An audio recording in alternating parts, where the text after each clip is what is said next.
In this video, I'm gonna teach you how to use the Coursera app in mobile. It's a very quick and easy process, so make sure to follow along. As you can see, I am recording this video on an Android device where you can find the Coursera Learn Career Skills app on the Play Store. But as you might expect, it is also going to be available on iOS devices through the App Store. So choose whichever one you prefer according to your device and look for Coursera Learn Career Skills. When you open the app, immediately you will get a prompt to sign in and create your profile. I went ahead and I signed in using Google, but this is entirely up to you.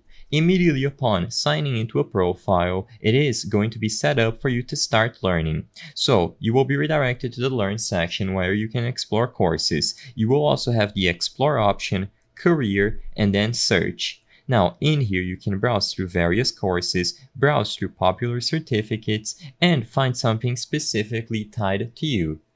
In here, you can browse through all of the topics, so as you can see, arts, business, computer science, data science, etc., and everything is going to be widely available for you to use. Tap Explore Courses, and you will be redirected to this main page. Whenever you select any course or certificate, you can see the enrollment options. You can browse through all of the features of specific courses, see the ratings at the top, and see the enrollment options at the bottom.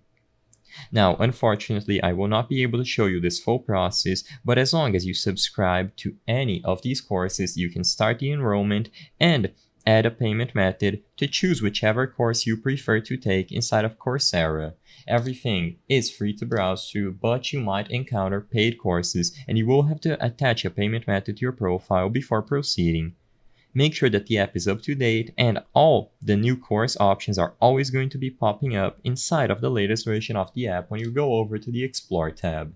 I hope I was able to help you on how to use Coursera app in mobile. If this video helped you, please be sure to leave a like and subscribe for more very easy tips. Thank you for watching.